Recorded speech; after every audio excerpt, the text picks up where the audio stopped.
नारी फाउंडेशन की तरफ से एक आज कार्यक्रम ऑर्गेनाइज किया हुआ है एज अ मेडिकल कैंप। आज का special as a guest doctor Nagesh Waghmare ji, जो डीएम कार्डियोलॉजिस्ट है और अपने एरिया में प्रैक्टिस करते हैं। Is practising since long time. So basically ये आज का इवेंट का उद्देश्य ऐसा था कि उनसे कुछ चीज़ें जो हार्ट के संबंध के बारे में वो जानने के लिए हम उनको स्पेशल इनवाइट किए। थैंक यू डॉक्टर नागेश जी आपका आने के लिए।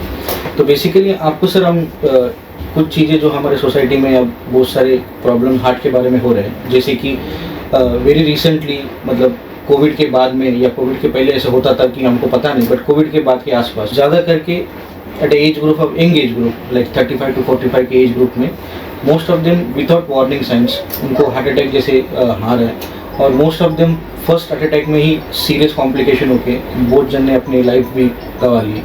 सो हम ये पूछना चाहते हैं कि क्या ये कोविड की वजह से है या कोविड के पहले भी ऐसे होता था, तो ये यंग एज में अभी ज़्यादा करके क्यों हो रहा है, उसके बारे में आपसे जानना चाहते हैं। बहुत अच्छा सवाल है, बहुत इम्पोर्टेंट भी है। देखिए, कोविड के पहले और बाद में परिस्थिति में बहुत बदलाव है। कोविड के पहले हार्ट अटैक कॉमन थे, लेकिन 60 प्लस एज ग्रुप में, और आपने जैसे पॉइंट आउट किया, अभी हम लोग भी हमारे एरिया में या आप डेटा देखेंगे नेशन वाइड या इंटरनेशनल, तो जो हार्ट अटैक का प्रमाण है 10-20 साल कम उम्र में अभी चालू हुआ है। तो 35 प्लस एज ग्रुप से लेके 50 तक अभी ये रिस्क ग्रुप बन गया है, जिसमें हार्ट अटैक बहुत कॉमन हो गया है। अब ये क्यों हो रहा है? सबसे इम्पोर्टेंट क्या है कि कोविड की वजह से जो लॉकडाउन हुए, फर्स्ट और सेकंड लॉकडाउन, उसमें लोगों ने काम करना बंद किया। जो अपना रूटीन चलना भी था अपने ऑफिस तक, स्कूल तक, या जो भी कारण से, वो बंद हो गया था। और साथ में घर बैठ के खाने का जो प्रमाण है वो बढ़ गया है, जंक फूड का क्वांटिटी बढ़ गया है। आप देखो, अभी स्विगी और जोमेटो फॉर्म में है एकदम, हर रोज हर हफ्ते में कोई ना कोई ऑर्डर देता है और जंक फूड लेके खाता है, और बाहर का खाना बिल्कुल खतरनाक रहता है हेल्थ के लिए। तो इसकी वजह से क्या हुआ कि सेंट्रल ओबेसिटी हुई है। लोगों का वेट 4 किलो से ही बढ़ गया, लेकिन वो 4 किलो फैट है, पूरा पेट के आजू बाजू में जमा हुआ, ऑर्गन्स में जमा हुआ, और उसकी वजह से क्या है, एथेरोस्क्लेरोसिस, मतलब नस में जो ब्लॉक बनने की प्रक्रिया है वो तेजी से हो रही है। और उसके बाद हम लॉकडाउन खत्म हो गया, काम चालू कर लिया। जब काम करते हैं तो वो एक स्ट्रेस रहता है बॉडी पे, और बॉडी का अगर कैपेसिटी नहीं है, नस में ब्लॉकेज बन गया, तो वो तुरंत नस चोकअप होने का, हार्ट अटैक आने का भय रहता है। और आप हार्ट जो अगर प्रिपेयर्ड नहीं है तो कॉम्प्लिकेशन सीरियस रहता है। और सडन डेथ, अगर आप डेटा देखेंगे तो जो अचानक मृत्यु दर है, सडन डेथ जिसको हम बोलते हैं, वो कोविड के पहले की तुलना में अभी बढ़ गया है, क्योंकि लोगों ने कोविड में वेट गेन किया है। और दूसरी बात यह है कि एक्सरसाइज नहीं था तो पता नहीं चला कि तकलीफ हो रही है नहीं हो रही है, अचानक से काम चालू किया, हार्ट अटैक स्टार्ट हो गया। थैंक यू, अब काफ़ी मतलब डिटेलली बताएं। ये आपके कन्वर्सेशन से ये पता चला है, एक तो जंक फूड खाने की वजह से, that is one of the main factor.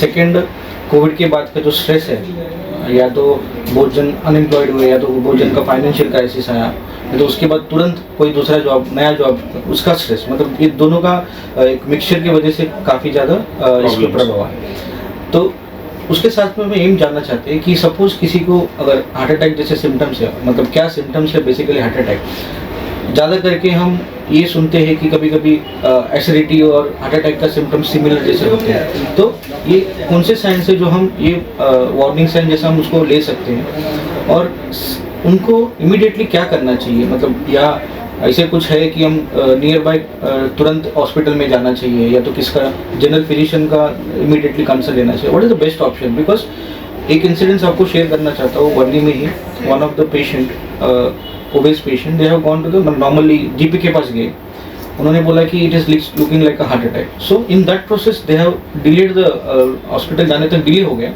And जैसे on the way he sudden death हो गया, and that was also first heart attack, और दिस वेरी रिसेंट स्टोरी आपको मैं बता रहा हूँ। तो ऐसे कुछ जो हम प्रिकॉशनरी हम सोच पाएंगे कि ऐसा, ये वीडियो के द्वारा हमको ये जानना चाहिए कि सिम्टम्स दिखे तो फर्स्ट स्टेप क्या करना चाहिए, सेकंड स्टेप क्या करना है। एट द एंड हमको पता है कि we need a cardiologist like you, कि हमको इमीडिएटली गाइड करना चाहिए। बट बिफोर आपके पास आने से पहले what should be the course, मतलब क्या करना चाहिए और कैसे आना चाहिए?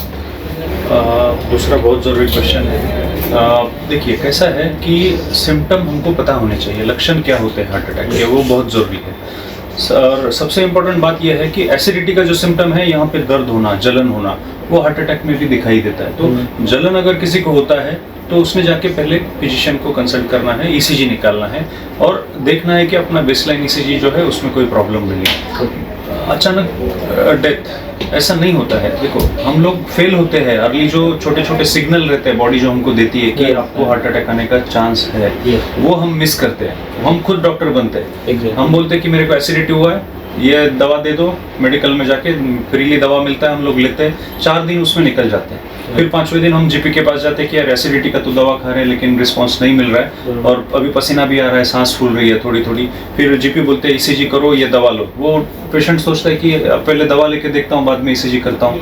वो फिर टाइम वेस्ट होता है। और मैं मेरे ऑफिस में बैठा हूँ, कार्डियोलॉजी क्लिनिक में बैठा हूँ और पेशेंट 5वें-6ठे दिन आता है, जब तक बहुत लेट होता है और फिर बोलता है कि अचानक से ये हो गया। अचानक कुछ नहीं होता है, हल्का हल्का जो सिम्टम है हम मिस करते हैं।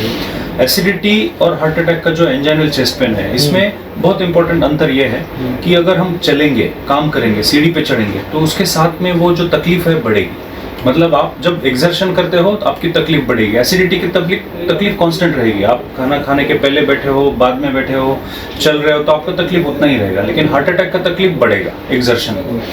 हार्ट अटैक में जो चेस्ट पेन होता है, एपिगैस्ट्रिक बर्निंग होती है, उसके साथ में पसीना आना, सांस फूलना, थकान लगना, ये सब चीजें जो है इसकी तरफ हमने ध्यान देना है। वो सटल लक्षण है उसके शुरुआत में जो हमको दिखते हैं। और सीवियर चेस्ट पेन तो लास्ट लक्षण है जिसके बाद हम डॉक्टर के पास जाते हैं जब अनबेरेबल होता है। लेकिन जो माइल्ड सिम्टम है, अर्ली स्टेज में हमको चेतावनी देते हैं, उसको हम ध्यान रखना है, उसको नजरअंदाज नहीं करना है। इसके सिवाय जैसे मैंने बोला कि चलने फिरने में, एक्सर्शन में बढ़ेगा, तो अपना जो डेली रूटीन है उस पर ध्यान रखने का। कभी ऐसा लगा कि आज मैं चल रहा हूँ, यहाँ पे हल्का सा दर्द हो रहा है, उसको निगलेक्ट नहीं करने का। पहले आप आपके डॉक्टर जो है, जीपी है या फिजिशियन है, उनको मिलो, ईसीजी जरूर करवाओ। ईसीजी में कुछ डाउट रहता है तो वो हम स्ट्रेस टेस्ट या ब्लड टेस्ट करके देखते हैं कि माइनर हार्ट अटैक है या नहीं है। अगर ईसीजी नॉर्मल आया तो खुश होने की जरूरत नहीं है। अगर तकलीफ है तो हम आगे स्ट्रेस टेस्ट करते हैं, तो उसमें हमको फाइनल आंसर मिलेगा कि ये हार्ट की वजह से हो रहा है या सिर्फ एसिडिटी है या मस्कुलर पेन है।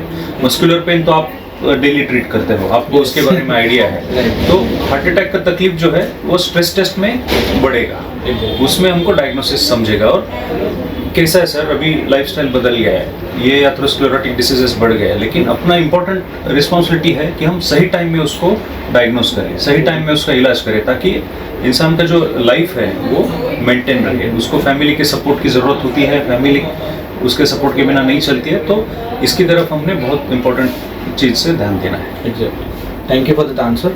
ये आपके आंसर से ये पता चला है कि सडन डेथ ये नॉर्मली थोड़ा बहुत हमारे पेशेंट्स के नेग्लिजेंस से भी हो सकता है। तो उसका अगर शॉर्ट में मैं बताना चाहता हूँ तो उसका मतलब है कि कभी भी सिम्टम्स जो भी गैस जैसे सिम्टम लगे, सिंपल वर्ड में बोलेंगे तो अगर काम करने से पेन बढ़ रहा है तो वो हार्ट का लक्षण हो सकता है। तो उसको इग्नोर ना करते हुए, सडन डेथ जैसा चीज़ बहुत कम होता है तो उसको इग्नोर ना करते हुए ईसीजी कराना है। ये भी नहीं है ना कि ईसीजी नॉर्मल आया उसका मतलब ये नहीं है कि आपको शायद से नहीं हो सकता, ऐसा नहीं है। उसके बाद भी अगर पेन कंटिन्यूस रहता है तो इमीडिएटली कार्डियोलॉजिस्ट को मिलेंगे। तो ये जो सडन डेथ जैसे जो इंसिडेंट्स है, जो लास्ट पास्ट मेनली हमारे तेलुगु कम्युनिटी में जो 3-4 इंसिडेंट्स हुए, जिससे काफ़ी सारे मेरे जनरेशन के बहुत सारा डिप्रेशन में गए कि अपने एज वेरी को क्यों हो रहा है करके। तो ये जो एंटिटी है कि सडन डेथ जैसा, तो मोस्ट ऑफ द टाइम अपने पेशेंट के गलती की वजह से हो सकता है। तो इसके लिए कभी भी गैस जैसा पेन है और वो इंक्रीज हो रहा है कि अपना काम जो करने से, एक्सर्शन से, तो इमीडिएटली ईसीजी करा लीजिए। उसके बाद भी अगर कंक्लूजन नहीं मिला तो मेनली जैसे डॉक्टर नागेश वर्मा जैसे अच्छे कार्डियोलॉजिस्ट है, उनसे एक बार कंसल्ट करेंगे, will get a clear idea कि आगे स्ट्रेस टेस्ट करना है, 2D को करना है, बहुत सारे टेस्ट है। वो टेस्ट जनरल फिजिशियन से अच्छे कार्डियोलॉजिस्ट का एडवाइस लेने करेंगे तो काफ़ी अच्छा है। तो मुझे लगता है कि काफ़ी इन्फॉर्मेशन आपने दिया हुआ है। एट द सेम टाइम इतना टाइम आप नॉरी फाउंडेशन के लिए एक चीज़ मैं बोलना चाहता हूँ कि देखिए, हार्ट का जो बीमारी है वो एथेरोस्क्लेरोटिक बीमारी है। वो जैसे हार्ट में होता है वैसे ब्रेन में हो सकता है, जिसकी वजह से स्ट्रोक आता है। किडनी में होता है, किडनी फेल होता है, पैर में होता है, गैंग्रीन हो सकता है। तो 2 चीज़ें आपने ध्यान में रखना है। खाना मॉडरेशन में होना चाहिए, प्रमाण होना चाहिए। आप क्या खा रहे हो आपको पता होना चाहिए, लिमिट में होना चाहिए, सही टाइम पे होना चाहिए। और खाने में आपने फाइबर्स मतलब सलाद है, वेजिटेबल्स है और फ्रूट्स है, डेली उसका एडिक्वेट मात्रा में सेवन करना है। जंक फूड मिनिमम से मिनिमम। आपके बच्चों को भी उसका आदत मत डालो। आप जो करेंगे बच्चों उसको फॉलो करते हैं। आप अगर हेल्दी लाइफस्टाइल फॉलो करेंगे बच्चों को भी वही समझ में आएगा, वही सीखेंगे। एक बात। और दूसरी बात है कि आप डेली वॉक करो। उसके लिए कोई बहाना मत बनाओ कि आज मैं थक गया हूँ, वॉक नहीं करना है। कुछ भी हो जाए 45 मिनट्स का वॉक आप करेंगे, 4 से 5 किलोमीटर कवर करेंगे। ये दो चीजें में अगर बैलेंस रखेंगे ना तो आप 70, 80, 100 साल तक भी हेल्दी रहेंगे।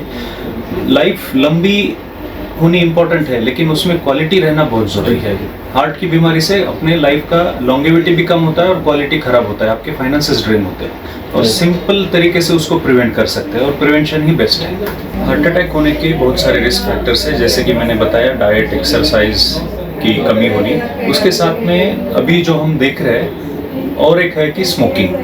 यंग लोगों में जो स्मोकिंग कोविड में या टोबैको का सेवन करना जो बढ़ गया है, उसकी वजह से भी काफ़ी हार्ट अटैक के मामले सामने आ रहे हैं। तो मेरी आप सबसे विनती है कि आप स्मोकिंग या टोबैको से दूर रहिए। स्मोकिंग की वजह से सिर्फ नुकसान होता है, एक तो आर्थिक और दूसरा हार्ट अटैक का हो, ब्रेन स्ट्रोक का हो या कैंसर का हो। ये प्रमाणित है। आप मेरे पास हॉस्पिटल में आ जाइए, हर रोज मैं 2 केस आपको दिखाऊंगा कि उसका हार्ट अटैक या कैंसर का कारण सिर्फ टोबैको या स्मोकिंग है। तो मेरी विनती है आप स्मोकिंग से दूर रहिए। जैसे prevention is the best cure, तो जैसे आपने जो टिप्स बताए द बेस्ट टिप्स, होपफुली ये वीडियो के बाद काफ़ी लोग मतलब क्या होता है कि जिनके बाद ओवरवेट होने के बाद या तो किसको सिम्टम्स दिखने के बाद सब चालू करते हैं कि नहीं अभी मेरे को वेट कम कराना है, अभी मेरे को हार्ट अटैक, एक बार हार्ट अटैक आ चुका है तो मैं अभी ये फिर से चालू करता हूँ। बट वो प्रिवेंशन करना बहुत ज़रूरी है, जो आपका मैसेज था उसके लिए आई थिंक ये वीडियो के बाद बहुत सारे सब जो देखे वीडियोस वो चालू करेंगे, सब टिप्स यूज़ करना। उससे एक हेल्दी लाइफ, एक क्वालिटी लाइफ सब जी पाएंगे। जैसे आपने बोला हार्ट अटैक से ना केवल एक पेशेंट सफ़र करता है, उसका फैमिली पूरा सफ़र करता है, फाइनेंशियली ऑल्सो, क्योंकि अगर वही एक अर्निंग मेंबर है सो काफ़ी ज़्यादा बर्डन आ जाते हैं साइड में। सो जो मेनली जो अर्निंग मेंबर्स है और नॉन अर्निंग मेंबर्स भी ये टिप फॉलो करके आई होप कि ये हार्ट जो इंसिडेंस है काफ़ी हद तक कम हो जाए। तो थैंक यू वंस अगेन। हमारे नारी फाउंडेशन के लिए रिक्वेस्ट पे आप एक छोटा सा रिक्वेस्ट पे आप आ गए and always pleasure and I hope कि नारी फाउंडेशन के साथ आप भी आगे भी जुड़े रहेंगे। Thank you so much and thank you AK media also कि उन्होंने ये एक सीरियस मैसेज समाज तक पहुंचाने की कोशिश की। बहुत ही शॉर्ट वीडियो में काफ़ी उनके उस प्रोग्राम थे, फिर भी उन्होंने मेरे एक शॉर्ट इन्विटेशन पे एक्सेप्ट किए। Thank you Ashok Kante, thank you sir.